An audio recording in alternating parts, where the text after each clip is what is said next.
Hello friends, welcome to Gayatri guides. तर आज झालेला जो काही F4चा पेपर आहे प्रोफिशियन्सी इन मराठी, ज्यांची इंग्लिश मीडियम आहे त्यांना मराठीचा पेपर असतो आणि ज्यांची मराठी मीडियम आहे त्यांना इंग्लिशचा पेपर असतो, हे सगळ्यांना माहिती आहे. ठीक आहे, यामध्ये गोंधळ करायचं काहीही कारण नाही आहे. नेहमीप्रमाणे 8 मार्क्सचा क्वेश्चन या ठिकाणी डिस्कस करूया. एका वाक्यात उत्तर लिहा हा प्रश्न पहिला होता.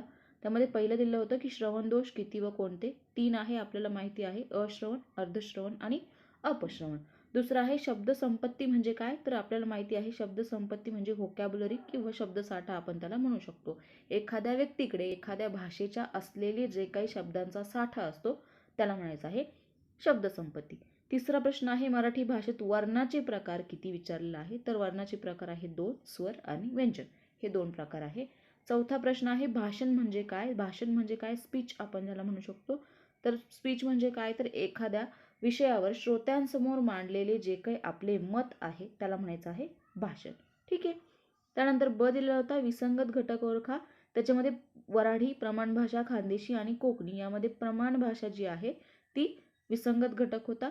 दुसरा आहे संभाषण, संवाद, वाचन आणि मुलाखत, यामध्ये वाचन जो आहे तो विसंगत घटक होता. वाचन जो आहे ते सिंगल आहे, तुम्ही मोठ्याने वाचा, हळूहळू वाचा, तुमची सिंगल मर्जी आहे, तुम्ही कसंही वाचू शकता. संभाषण, संवाद आणि मुलाखत यामध्ये 2 किंवा 2 पेक्षा जास्त व्यक्ती गरजेच्या असतात, त्यामुळे हे विसंगत आहे. तिसरा प्रश्न आहे वाक्यपूर्ती करा.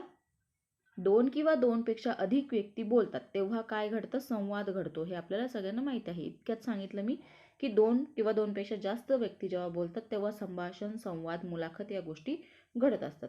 दुसरं आहे त्यामध्ये व्यंजनात क्रमाने 10 स्वर व 2 स्वरादी मिळून काय होतं, तर अक्षर तयार होतं. वाक्यपूर्ती करायची होती, अक्षर तयार होतं.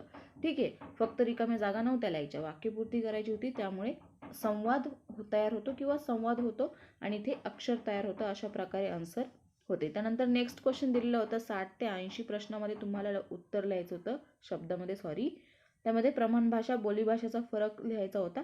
दिलेलं होतं मी IMP म्हणून. श्रवण विकासाची अंगे कोणती ते लिहा, हाही IMP म्हणून दिलेला होता. भाषण आणि आवाज यातील फरक लिहायचा होता, स्पीच अँड व्हॉइस है ना, दोघांमध्ये फरक आहे तो लिहायचा होता. विद्यार्थ्यांची मराठी शब्द भांडार वाढवण्यासाठी कोणते उपक्रम राबवाल, हा प्रश्न डबल विचारला गेलेला आहे. किंवा त्यामध्ये त्यानंतर आहे मराठी भाषेवर प्रभुत्व मिळविल्यावर व्यक्तीच्या जीवनात कोणता परिणाम होतो ते लिहायचं आहे. त्यानंतर संप्रेषण म्हणजे काय, कम्युनिकेशन, आणि कम्युनिकेशन चांगले होण्यासाठी किंवा संप्रेषणासाठी तुम्ही वर्गात कोणते उपक्रम राबवाल ते लिहायचं होतं.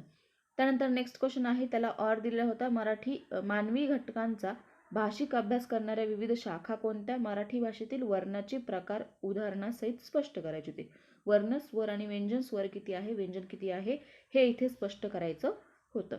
त्यानंतर आहे विद्यार्थ्यांचे श्रवण कौशल्य अधिक प्रभावी होण्यासाठी कोणत्या कृतीचा वापर कराल, अध्यापनात वापर कराल, ते लिहायचं होतं. IMP म्हणून हा क्वेश्चन मी तुम्हाला दिलेला होता. नाम म्हणजे काय ते सांगून त्याचे प्रकार लिहायचे होते. याच्या व्यतिरिक्त विशेषण सुद्धा विचारू शकतात है ना, सर्वनाम सुद्धा विचारू शकतात, हेही मी तुम्हाला सांगितलेलं होतं. त्यानंतर नेक्स्ट क्वेश्चन होता भाषा अभ्यासाची तत्वे स्पष्ट करा. भाषणाचे विविध प्रकार सविस्तर स्पष्ट करा. श्रवणदोष सांगून ते दूर करण्यासाठी तुम्ही वर्गात कोणते उपाय कराल, हा क्वेश्चन सुद्धा मी IMP म्हणून तुम्हाला दिलेला होता. शब्दसंग्रह वाढवण्यासाठी वर्गात कोणते खेळ जे आहे ते राबवाल है ना. जवळपास 4 आणि 3, 3, 6 असं मिळून जवळपास तुम्हाला 10 मार्क्सचे IMP क्वेश्चन या ठिकाणी मी तुम्हाला दिलेले होते. आय होप की तुम्हाला पेपर चांगला गेलेला असेल. भरपूर विद्यार्थी कमेंट करताय की मॅडम बाकीच्या सब्जेक्टचे पण व्हिडिओ अपलोड करा. तर जवळपास फर्स्ट इयरचे सगळेच जे काही पेपर झाले त्याचे व्हिडिओ मी तुम्हाला अपलोड केलेला आहे, ॲनालिसिस करून सांगितलेलं आहे. परंतु सेकंड इयरचा मला एकाही विद्यार्थ्याने क्वेश्चन पेपर सेंड केलेले नाही आहे. मी मात्र तुम्हाला पाहिजे ते मटेरियल अवेलेबल करून देते आहे, पाहिजे ते क्वेश्चन्स देते आहे. तुम्ही मला तुम्ही मला क्वेश्चन पेपर सेंड करा, मी तुम्हाला ॲनालिसिस करून सांगते की काय आन्सर यायला पाहिजे किंवा तुम्ही काय लिहिलेलं आहे त्याची खात्री तुम्ही करून घ्या. आय होप की व्हिडिओ तुम्हाला आवडला असेल. लाईक, शेअर, सबस्क्राईब आणि हाईप एक बटन आहे. जर व्हिडिओ आवडत असेल तर हाईप करायला काही हरकत नाही आहे. तिथे तुम्हाला कोणत्याही प्रकारचा चार्जेस द्यायचे नाही आहे, फक्त हाईप द्यायचं आहे लाईक केल्यासारखंच. ठीक आहे, भेटूया परत पुढच्या एखाद्या नवीन व्हिडिओसोबत. Bye bye, take care.